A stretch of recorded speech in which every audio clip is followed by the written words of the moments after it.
Hello student, welcome to Nikit स्टूड। हाँ, हम इस वीडियो में सीखेंगे जीएसटी की एंट्रीज पास करना कि जीएसटी में परचेज करते समय और सेल करते समय जो भी हमें एंट्री पास करनी पड़ती है वो कैसे करेंगे, और हमें ये चेक करना है कि हमें आईटीसी जमा करनी है नहीं करनी है, हमारा कितना इनपुट जमा है और कितना हमारे पास आउटपुट आया है, और दोनों को माइनस करने के बाद क्या आता है। तो अब हम लोग इसको सीखते हैं एंट्रीज से। तो स्टार्ट करते हैं हम लोग एक क्वेश्चन। तो सबसे पहले है कि मिस्टर एक्स ने परचेज किया है, गुड्स परचेज किया है ₹1 लाख लोकली, मतलब इंटर स्टेट। उन्होंने 1 लाख रुपए का माल स्टेट के अंदर से परचेज किया है। तो सबसे पहले इसकी एंट्री होगी हमारी।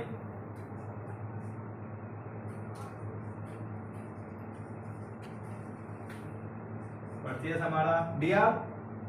अब स्टेट के अंदर है, स्टेट के अंदर होने वाला होता है CGST और SGST दोनों लगेगा, और यहाँ पे 18% माना गया है, यानी कि 9%। ठीक। अब क्रेडिट में जो भी है KSB या फिर क्रेडिटर्स जो भी हमें डालना है हम डाल सकते हैं, क्योंकि यहाँ पे कुछ बताया नहीं गया है। क्लियर।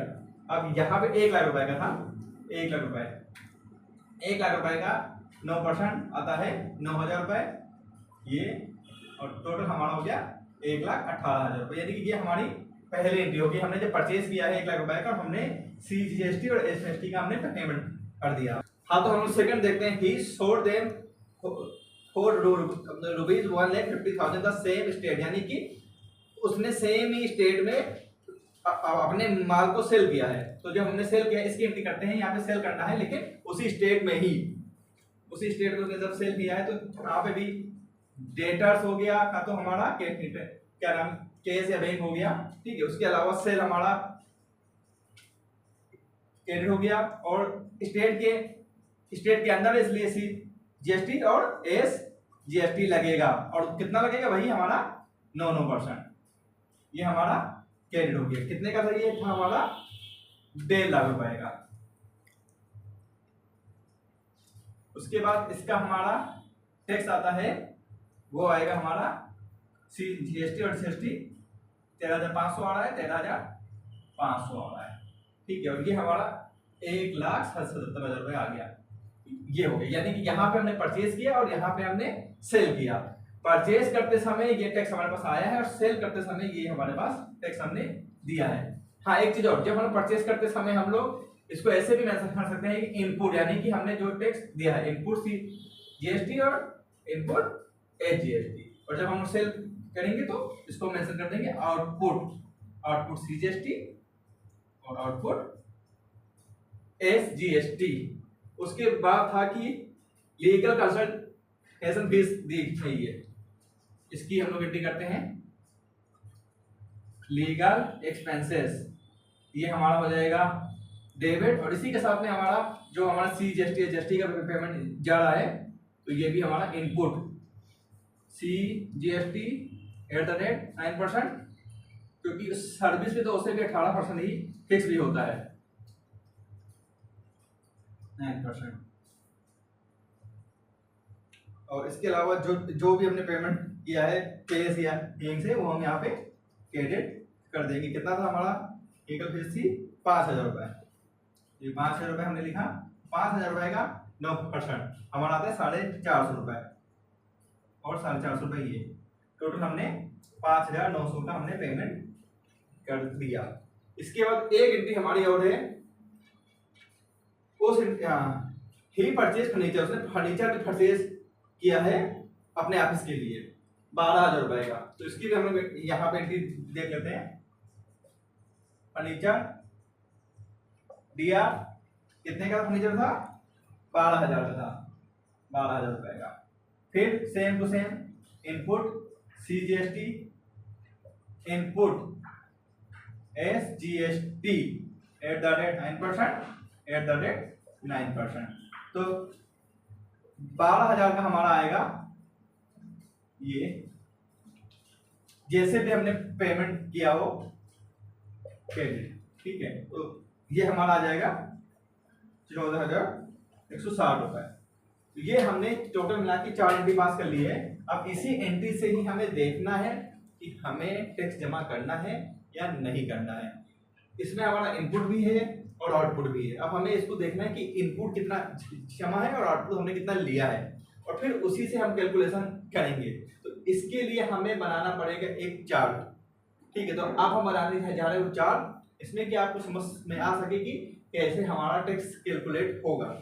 ठीक है, यहाँ पे हम कर देते हैं, इनपुट में हमारा क्या है, CGST और SGST, और आउटपुट में भी हमारा CGST है और SGST है, CGST और SGST। ठीक है, अब ऐसे कि हमें देखना है, सबसे पहले वाली जो हमारी एंट्री थी उसमें हमने परचेज किया था, यानी कि हमारा इनपुट था। तो इनपुट का मतलब इनपुट के साइड में हम लोग मेंशन करेंगे। पहला वाला जो था हमारा 9,000 रुपए हमारा इनपुट था, यानी कि हमने इतना टैक्स परचेज करते समय दे दिया। उसके बाद फिर हमने सेल किया था। जब हमने सेल किया था तो हमारा इनपुट नहीं था, हमारा आउटपुट था, क्योंकि हमने टैक्स लिया था 13,500 रुपए। उसके बाद फिर हमने लीगल फीस दी थी, तीसरा हमारा लीगल फीस, यानी कि हमने पेमेंट किया था टैक्स का। तो ये हमारा आ रहा है इनपुट। उसके बाद हमारा फर्नीचर हमने परचेज किया था, फर्नीचर के खरीदते समय भी हमने टैक्स दिया, यानी इनपुट। जब हम लोग टैक्स का पेमेंट करते हैं वो इनपुट होता है, और जब हम लोग सेल करते हैं, सेल हमारे आउटपुट होती है, तो उसी तो हमारा जो टैक्स आता है वो होता है आउटपुट। अब ये हमारा परचेज करते समय या फिर सर्विस देते समय जो भी हमने टैक्स का पेमेंट किया, ये हमने सेल करते समय। अब हम इसका कैलकुलेशन करते हैं कि कितना टैक्स आया और कितना टैक्स हमारा गया। तो ये हमारा आ रहा है टोटल मिला के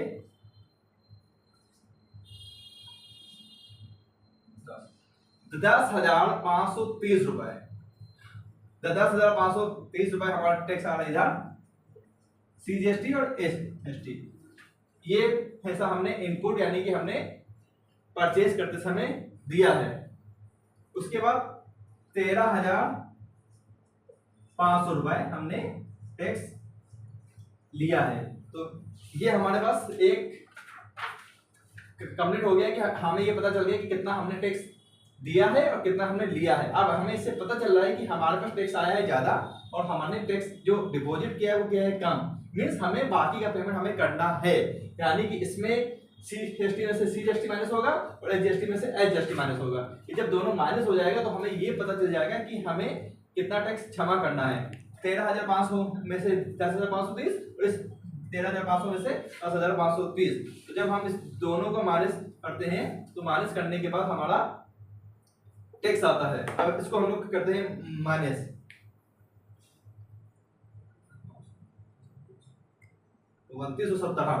2970 रुपए हमारा आएगा CGST और SGST, ये भी हमारा आएगा 2970 रुपए। तो ये हमें टैक्स जो जमा करना है, यानी कि पेबल है, पेबल। ठीक है, लेकिन अब हमें इसकी एंट्री करनी है, क्योंकि अकाउंटिंग जब हमें करनी होती है तो हमें एंट्री करनी होती है। ठीक है, हालांकि अगर हम लोग इनपुट या आउटपुट मेंशन नहीं करते तो ऑटोमेटिक ही एंट्री एडजस्टमेंट हो जाती है।